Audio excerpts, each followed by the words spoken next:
দুর্গাপুজো প্রতি বছর আমাদের ইকোনমিকে কন্ট্রোল করে। কি বলছো তুমি? একদম আমি ঠিক বলছি। এই পুজোর সময় দেখবে পাড়া, গ্রাম, শহর, মানুষের মন সব যেন একটা সাজো সাজো রব হয়ে ওঠে। তাহলে এই ভারতবর্ষের অথবা এই পশ্চিমবঙ্গের ইকোনমিকে এই দুর্গাপুজো কিভাবে কন্ট্রোল করে, চলো তাহলে এই ভিডিওর মাধ্যমে জেনে নেওয়া যাক।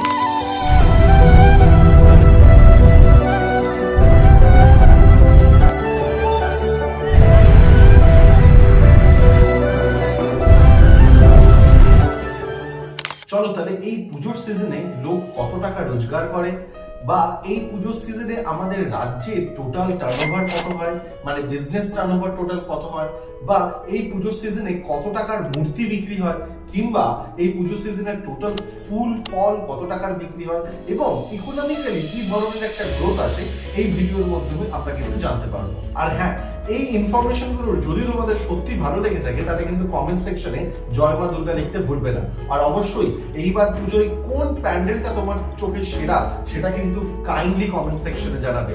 আর এইটা যদি তুমি করো তাহলে কিন্তু দুর্গা মাও তোমার উপর প্রসন্ন হবে।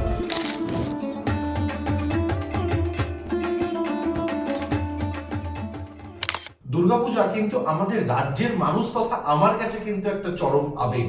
তা দুর্গা মা শুধু কিন্তু আমাদের মনে বাস করেন না, তিনি কিন্তু আমাদের রাজ্যের ইকোনমিতেও বাস করেন। কারণ আপনি যদি একজন বিজনেসম্যান হন তাহলে আপনি বুঝবেন এই দুর্গাপুজোর সময়টা বিজনেসের ক্ষেত্রে কতটা ইম্পর্টেন্ট।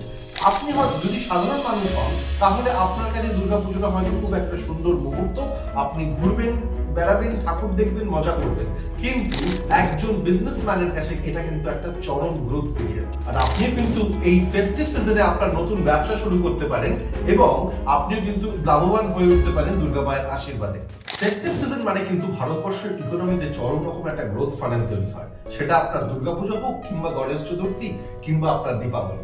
আর এই গ্রোথ ফানেলটাকে বলা হয় থাকে রিপল এফেক্ট। রিপল এফেক্টের মধ্যে যেগুলো থাকে সেটাকে বলা হয় consumption broom, seasonal employment, export income, capital investment. চলো এই জিনিসগুলো কি এখন আমরা এই ভিডিওর মাধ্যমে জেনে নিই।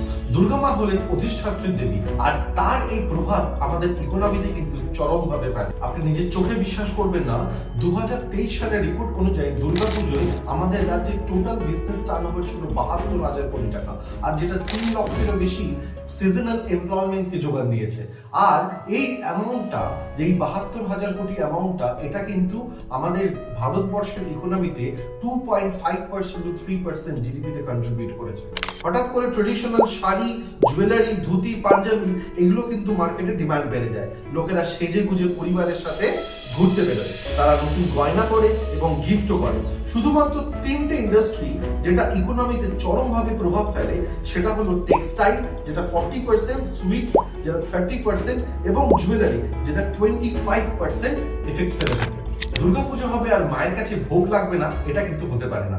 সেই কারণে মার্কেটে চাল, ডাল, আটা এবং ডেয়ারি প্রোডাক্টসের একটা বিশাল ডিমান্ড ক্রিয়েট হয়। 2022 ও 2023 সালের রিপোর্ট অনুযায়ী রিটেলাররা তাদের বিজনেস গ্রোথের উপর 14 থেকে 15% হাইক পেয়ে থাকে, যেটা তাদের সারা বছরের ইনকামকে ব্যালেন্স করে।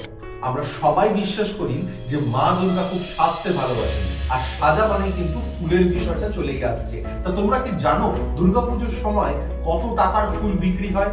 এশিয়ার সবচেয়ে বড় ফ্লাওয়ার মার্কেট হলো মল্লিকঘাট ফুল বাজার, যেটা 130 বছরেরও পুরনো। আর যেহেতু ফুল পূজার একটা প্রধান প্রয়োজনীয় উপাদান, সেই কারণে এক একটি পুজোতে প্রায় 70 থেকে 80,000 টাকার শুধু ফুল কেনা হয়।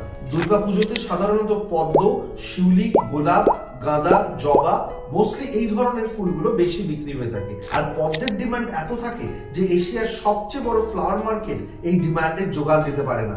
তাহলে ভাবুন, শুধু এই ফুলকে কেন্দ্র করে পশ্চিমবঙ্গের সমস্ত ফুল চাষিদের এবং ফুলের দোকানদারদের তাদের কিন্তু একটা চরম অর্থনৈতিক সমৃদ্ধি ঘটে।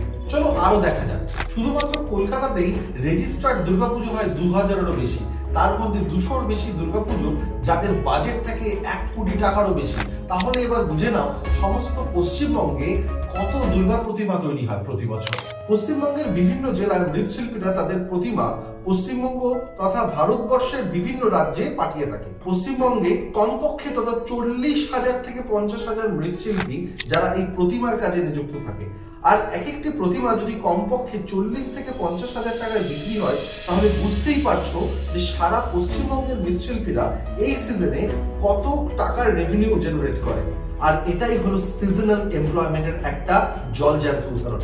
আর এই পজিটিভ নিউজটার জন্য আমি কিন্তু 1000 লাইক এক্সপেক্ট করতেই পারি এই ভিডিওটার সাথে। ডেকোরেটরস, ইলেকট্রিশিয়ান, স্ট্রিট ভেন্ডার্স, এমন অনেক সিজনাল অপরচুনিটি এই সময় ক্রিয়েট হয়ে থাকে। According to Times of India, এই সময় পশ্চিমবঙ্গে 3 লাখেরও বেশি জব ক্রিয়েট হয়ে থাকে। ভারতবর্ষের অনেক বাঙালি আছে যারা ভারতবর্ষের বাইরে বসবাস করে, কিন্তু ঠিক এই দুর্গাপুজোর সময় তারা কিন্তু মাটির গন্ধে তাদের সভ্যতাকে পুনরায় ফিরে পেতে তারা কিন্তু আবার পুনরায় ভারতবর্ষে ফিরে আসে এই 5টা দিন কলকাতায় সেলিব্রেট করার জন্য বা পশ্চিমবঙ্গে সেলিব্রেট করার জন্য। ভাবুন, ভারতবর্ষ প্রতি বছর $100 বিলিয়ন ওপর রেমিটেন্স কালেক্ট করে। এই টাকাটা তারাই পাঠায় যারা ভারতবর্ষের বাইরে থেকেও কিন্তু তাদের নিজেদের পরিবারকে এই পুজোর দিন কটাতে ভুলে যায়নি। এই টাকাটা যারা পাঠায় বা নিয়ে আসে তারা কিন্তু দূরে থেকেও তারা তাদের নিজের পরিবারকে কিন্তু ভুলে যায়নি। আর এই যে টাকাটা আসছে, এটা কিন্তু আমাদের পশ্চিমবঙ্গ তথা ভারতবর্ষের ইকোনমিক গ্রোথের জন্য অনেক গুরুত্বপূর্ণ। ইটালি, স্পেন, জার্মানি দেশে যেমন কার্নিভাল হয়, ঠিক তেমনি কলকাতাতেও কার্নিভাল কম কিছু যায় না, যেখানে দেশ বিদেশ থেকে অনেক অতিথিরা আসেন এই আকর্ষণীয় কার্নিভালটাকে দেখতে। আর উদ্দেশ্য একটাই, ট্যুরিজম। ভারতবর্ষের ইকোনমিতে চরমভাবে একটা প্রভাব ফেলে। আর দেখা গেছে এই দুর্গাপুজোর সময় বা দুর্গাপুজোকে কেন্দ্র করে ভারতবর্ষে তথা পশ্চিমবঙ্গে প্রচুর যাত্রী সমাগম হয়। আর এটাকে কেন্দ্র করে একটা চরম ইকোনমিক্যাল গ্রোথ তৈরি হয় ট্যুরিজম ইন্ডাস্ট্রিতে। 6000-এরও বেশি নতুন ট্রেন অক্টোবর মাসের ফেস্টিভ্যালে দেওয়া হয়, যেহেতু Durga Puja one of the prime festival. আর এই সব কারণের জন্য বিজনেস ওনাররা তাদের ব্যবসায় আরো নতুন করে ক্যাপিটাল ইনভেস্ট করে। কোম্পানিজরা নতুন করে অফার, প্রমোশন, ব্র্যান্ডিং করা শুরু করে দেয় এবং দোকানদাররা তাদের ব্যবসার ওপর 7 থেকে 10 গুণ লাভ করে থাকে। বাঙালিরা কোনো বড় ইনভেস্টমেন্টের আগে তিথি মেনে চলে, আর দুর্গাপূজা থেকে শুভ তিথি আর কিছু হতে পারে না। আর ঠিক এই সময়টাকেই সবাই কেন্দ্র করে নতুন বাড়ি, ফ্ল্যাট, গাড়ি কেনাকাটাকে শুভ মনে করে থাকে। আর এগুলো পারচেস করার জন্য বিভিন্ন রিয়েল এস্টেট কোম্পানিরা নতুন করে লোন অফার দেয়, ব্যাংক তারা নতুন করে লোন অফার দেয়। এছাড়াও যারা যেসব ইনভেস্টমেন্ট কোম্পানিগুলো রয়েছে তারাও কিন্তু নতুন লোনের অফার দিয়ে থাকে মার্কেটে। অ্যাকর্ডিং টু রিপোর্টস, শুধু মারুতি সুজুকি লাস্ট ইয়ার এই দুর্গাপুজোর পিরিয়ডে 81,000 গাড়ি সেল করেছিল। আর এইভাবেই মা দুর্গা তার এই 5টা দিনে আগমনের মাধ্যমে আমাদের জীবনে খুশির সাথে সাথে আর্থিক সমৃদ্ধিও ঘটিয়ে থাকে। কলকাতা তথা পশ্চিমবঙ্গের সমস্ত বাঙালিরা কিন্তু এই বছরের দুর্গাপুজোটা তাদের কাছে একটু আলাদা, কারণ এই বছর দুর্গাপুজোয় আমাদের মনে কোথাও না কোথাও একটা লুকোনো দুঃখ আছে। কিন্তু মর্তে দুর্গা মায়ের আগমনটা কিন্তু চরমভাবে একটা জরুরি, কারণ আমাদের মনে রাখতে হবে দুর্গা মা কিন্তু শুধু তার 4 সন্তানকে নিয়ে আসেন না, তিনি কিন্তু আসেন অসুর নিধনের একটা চরম দৃশ্য আমাদের সামনে তুলে ধরতে।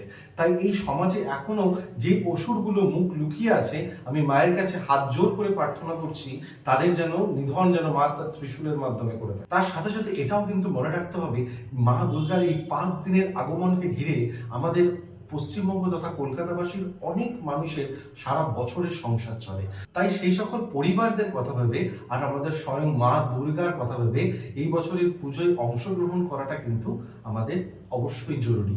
আশা করি তোমরা এই পুজোটাকে খুব ভালোভাবে কাটাবে। সবাই ভালো থাকো, সুস্থ থাকো। ধন্যবাদ।